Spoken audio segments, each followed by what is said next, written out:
Oi galera tricolor, tudo bem? Boa noite. Tudo bem não tá, né galera? Mais uma derrota, né? Final da invencibilidade, o Fluminense estava de 7 jogos. Ressuscitamos um time que estava morto, que era o Bragantino, que vinha de 8 derrotas seguidas, né? Então tudo bem não tá, né galera? Não tá tudo bem não, mas o Fluminense fez um jogo sonolento no começo da partida, deixou o Bragantino abrir 2 gols em menos de 3 minutos, um pane geral do time, ficou assistindo o Bragantino vir para cima, não marcou direito. Fuentes deixou uma avenida ali pelo lado direito, Guga mal também, Freitas mal, Bernal também. O pessoal parece que estava dormindo hoje, sonolento, só acordou quando o jogo já estava 2 a 0, né? Então quando o time entra assim, desfocado, é aquilo que o Renato falou na coletiva. Se entrar desfocado, irmão, quando for ver, já era. Então, quando eles acordaram, já estava 2 a 0, aí o Fluminense começou a tomar conta do jogo, começou a correr atrás do prejuízo, começou a mexer mais a bola, encontrar espaços, criar algumas poucas chances de gol, né? Bragantino, primeiro gol do Bragantino, vamos começar do começo, né, gente? Primeiro gol do Bragantino, com 1 minuto e 46 segundos, o Vanderlan cruzou da esquerda. Isso aí foi sempre no jogo, o Vanderlan cruzando à vontade, sem marcação, cruzou tranquilo, e o La Quintana impediu a saída da bola, foi lá na linha de fundo, o pessoal do Fluminense ficou olhando, ele tocou a bola para trás, né, pedindo a saída de bola, e o John emendou livre, fazendo Bragantino 1, Fluminense 0, sem chance para o Fábio. Aos 3 minutos, o La Quintana cruzou pela direita, livre novamente, né? Fuentes parece que entrou no jogo para assistir a partida. O Sacha ganhou da zaga e tocou na saída do Fábio, fazendo Bragantino 2 a 0. Tá? Aí teve mais uma chance aos 27 minutos, o Vanderlan bateu forte para fora. Aos 40 minutos, o Freitas cruzou pela esquerda, o Cleiton deu um tapa para escanteio, salvando. O Freitas tentou cruzar, mas a bola quase entrou. E aos 47 minutos, o gol do Fluminense, o Acosta, o mais técnico do time, o mais lúcido desse meio campo tricolor, lançou o Canóbio pela direita, no meio da zaga. O Canóbio entrou dentro da área pelo lado direito, cruzou para trás, rasteiro, e o Hércules encheu o pé, bateu forte, rasteiro, fazendo Bragantino 2, Fluminense 1. Acabou o primeiro tempo. Antes de acabar o primeiro tempo, teve um lance, tá? O Bernal tentou dar um chapéu no Guzmán dentro da área, e o Guzmán, com o braço aberto, impediu que a bola passasse. Pênalti, claro, em todo mundo do futebol, menos aqui no brasileiro, que o juiz fingiu que não viu, e o VAR também deixou passar, né? Com o Fluminense acontece esse tipo de coisas. Por quê? Porque a gente não tem um dirigente pulso forte. Se a gente tivesse um dirigente pulso forte, no final do primeiro tempo, com certeza ia tomar satisfação do árbitro. Mas a gente não tem, né? A gente tem aquele boneco Pinóquio que só aparece nas vitórias. Tá cagando se o Fluminense é roubado ou não, né? O segundo tempo começou, e parecia o mesmo cenário do primeiro tempo. O Fluminense vacilou,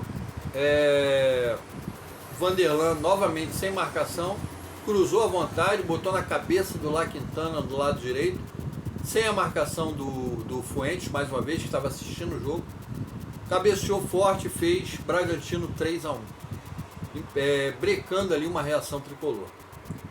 Depois, aos 17 minutos, o Canóbio cruzou, a zaga tirou, o Guga bateu de voleio, o Cleiton espalmou para o alto, e o Acosta só tocou pelo alto também, fazendo Bragantino 3, Fluminense 2, o Acosta de primeira, fazendo um belo gol para o Fluminense, descontando 3 a 2. Aos 35, aí aos 29 minutos, o Renato começou a fazer merda, né? Tirou o Manuel do nada, colocou o Nonato, e aí recuou o Bernal para a zaga. Se o Bernal já é perna mole na cabeça de área, imagina ele na zaga, né? Tirou o Canóbio e botou o Soteldo. Aos 35 minutos, o Soteldo passou pelo marcador e cruzou na cabeça do Fuentes, livre, livre de marcação. Ele simplesmente cabeceou para o chão e a bola bateu no chão e veio na mão do goleiro fácil para ele defender. Quer dizer, um gol perdido pelo Fuentes, jogador lateral esquerdo profissional que não sabe cabecear uma bola. 36 minutos, um minuto depois desse ataque, contra-ataque do Bragantino, o Guga escorregou e o Davi, que tinha entrado no segundo tempo no Bragantino, entrou cara a cara com o Fábio, só tocou na saída do goleiro, fazendo o Bragantino 4-2. Tá? Ainda entrou o Santos Moreno aos 38 minutos, mas não tinha tempo mais para nada, né? E terminou o Fluminense 2, Bragantino 4. O Fluminense perdendo para o Bragantino de 4-2, parando na tabela, na classificação, né? Continua na 9ª colocação e colocou o Bragantino na 5ª posição. O Bragantino que vinha de 8 derrotas. E mais uma vez o Fluminense levanta um defunto, né? Isso aí que resultado de um Fluminense sonolento no começo do jogo, do primeiro tempo, e sonolento no começo do segundo tempo.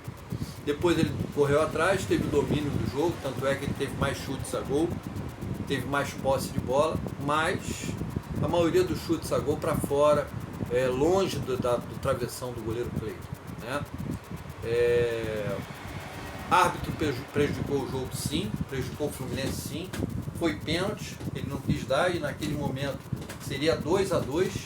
Se o Fluminense fizesse o pênalti, acabaria o primeiro tempo 2-2 e a história do jogo poderia ter sido outra, né? Vamos falar dos jogadores agora, tá? O Fluminense errou muito individualmente, como eu falei, muito. Tomou os gols por falhas individuais para mim. Falhas do Vanderlan, onde o Guga não marcou direito o Vanderlan.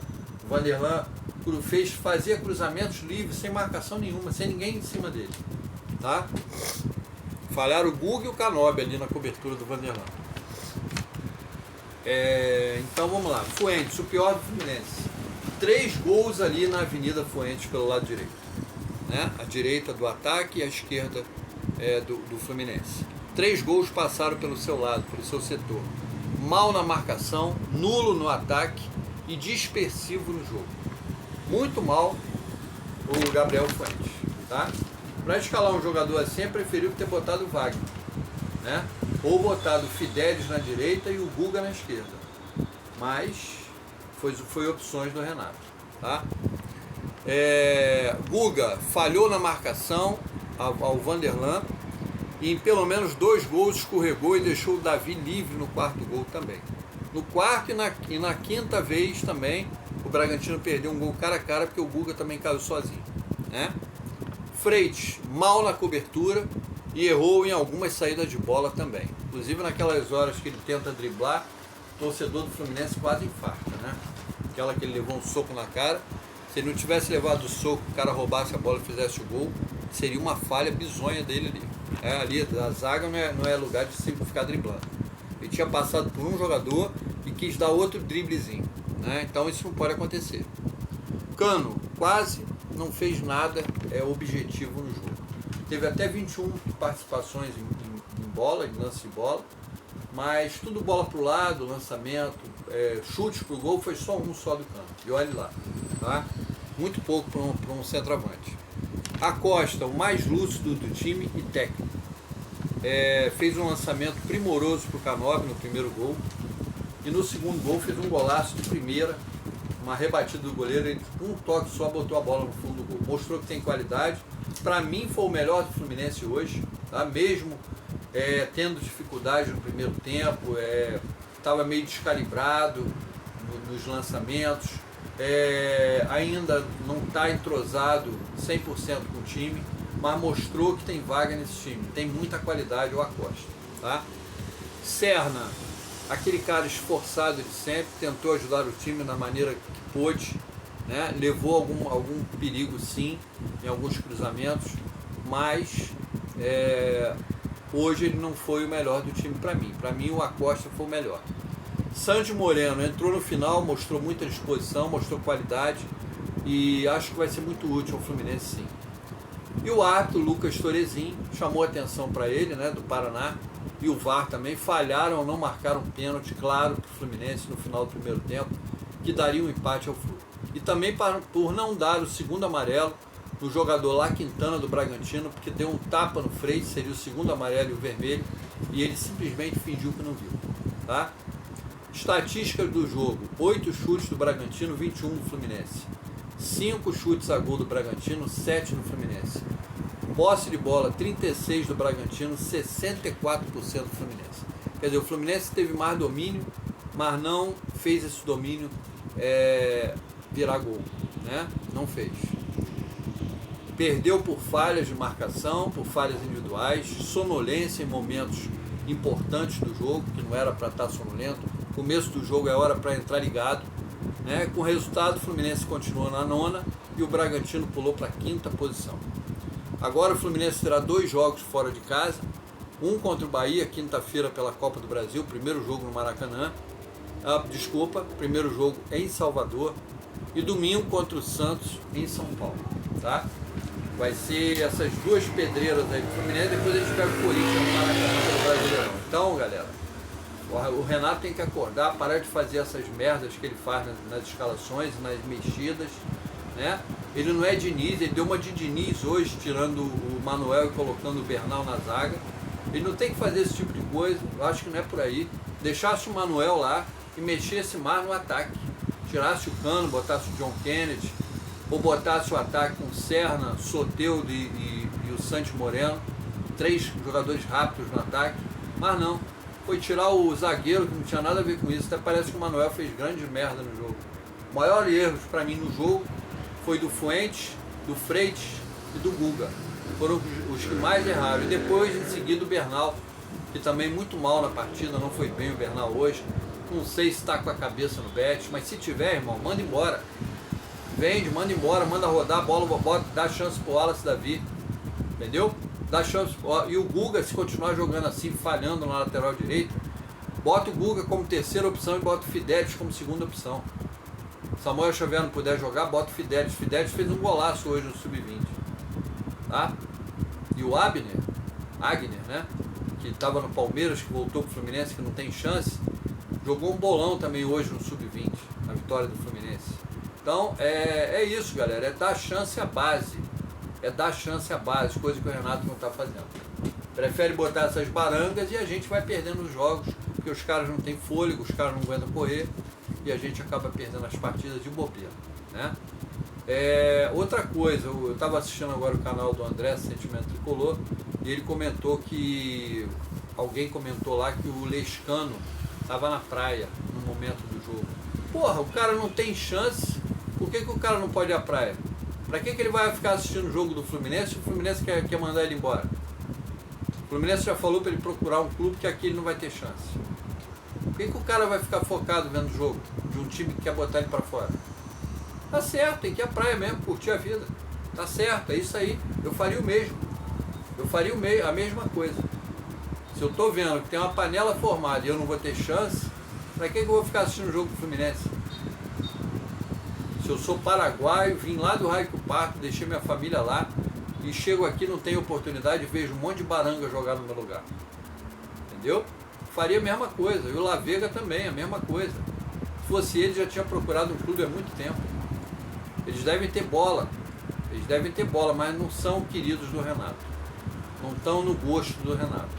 O gosto do Renato é outro, é Lima, Thiago Santos, é esse tipo de jogador. Tá? Então, se eu fosse eles, se eu estou vendo que não tem mais saída, procura outro clube, irmão. Pede o empresário para procurar outro clube e sai fora. Vai seguir tua vida em outro lugar, onde vão te tratar com mais decência. Entendeu? Porque aqui, infelizmente, a base e jogador jovem fica em segundo plano. Jogador jovem é para ser vendido, né? É aquele gado para a gente engordar e vender. É o que os fazendeiros fazem, né? Engordam um gado novo para vender, né? Para vender como carne. E é isso, galera, é isso. Infelizmente, o Fluminense está nas mãos desses caras até dezembro, né? E aí cabe a vocês escolherem um novo presidente, alguém que talvez faça algo melhor pelo Fluminense, que eu também... Eu critico esse cara aí pelas merdas que ele está fazendo, mas eu sinceramente não acredito em ninguém. Só vou acreditar depois que estiverem fazendo alguma coisa pelo Fluminense. tá? Eu já não gosto de política, entendeu? Eu já detesto política, entendeu? Eu não gosto nem de ver esses caras na televisão, que me dá nojo. E presidente, para mim, é a mesma coisa, porque eu vejo esses caras que não têm salário, gerindo um clube e lutando com unhas e dentes para não largar o osso. Por qual motivo? Ele está ganhando aonde? De que lado que ele está ganhando se ele não tem salário? Por que a vontade de ficar? Qual é o atrativo de ser presidente do Fluminense? Qual é a vantagem? Porque deve ter alguma, né, galera? Porque senão o cara não ia querer ficar, né? O cara não ia se agarrar ao osso desesperadamente para não largar de jeito nenhum. Você não acha? Qualquer pessoa um pouco inteligente raciocina, né? Agora tem uns caras que são cegos, amam o Mário, morrem até pelo Mário, né? Então, tem uns caras que são cegos. Com político também, tem uns caras que são cegos com os políticos. Não, o cara rouba na cara de pau, na cara de todo mundo, e as pessoas, não, é maravilhoso. Então, cara, política não dá para discutir. Política e religião não dá para discutir. Então, infelizmente, a gente está nesse mar negro, esse mar podre, né? Onde o Fluminense está cercado de podridões, de pessoas que não têm capacidade nenhuma para gerir o Fluminense, de pessoas com... Eu não posso falar muita coisa, mas com pessoas duvidosas, né? Para não dizer outro nome, duvidosas, né? De caráter duvidoso, porque a gente vê várias coisas acontecendo aí e a gente não entende o porquê. A gente não entende o porquê da base não estar sendo aproveitada, se os garotos da base são melhores que muitos jogadores contratados. Não dá para entender por que o Fidelis não está disputando posição com o Samuel Xavier. Não é porque ele fez um jogo bom, não. É porque eu acompanho ele no Sub-20 e o garoto arrebenta no Sub-20. Eu não entendo porque o Davi, que teve 2 oportunidades na fogueira, que foi muito bem, e não é escalado para um jogo como o de hoje. É um garoto mais novo, um garoto que corre mais, um garoto melhor fisicamente do que o Manuel, por exemplo. E não tem vaga. Não tem vaga, né? Chegou o Igor Rabelo, que nem treinou, ficou no banco de reserva. Então não dá para entender, galera. Sinceramente, são coisas que me dá raiva e nojo ao mesmo tempo. Raiva e nojo no mesmo quilate, né? E infelizmente a gente não tem mais aqueles presidentes de antigamente que amavam o clube, que se entregavam ao clube, que queriam ver o Fluminense sempre grande, como vários que passaram pelo Flu, né? que montaram vários times grandes, times que disputavam de igual para igual com qualquer clube, né? Mas esses já não existem mais, já se foram, e agora o que a gente tem é essa realidade aí que está na nossa porta, de pessoas que querem digerir o clube, despedaçar o clube, fatiar o clube por 500 milhões, que para mim é uma mixaria. 500 milhões para esses clubes aí de fora, europeus, e para Flamengo, para Palmeiras, isso aí é troco, galera, isso é merda. Como é que pode vender um clube como o Fluminense por 500 milhões de reais? Inconcebível, e não era nem para a gente cogitar essa hipótese, não era nem para a torcida cogitar, era para a torcida estar arrebentando aí nas redes sociais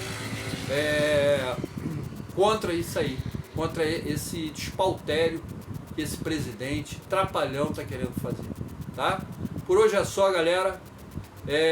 Derrota, né? A gente tem que digerir a derrota, engolir, entubar e pensar agora no jogo de quinta-feira contra o Bahia, que é o primeiro jogo das quartas de final, é lá em Salvador, e espero que o Fluminense não jogue como jogou hoje, sonolento, tá? Porque o Bahia é um adversário bem mais forte que o Bragantino, tá bom?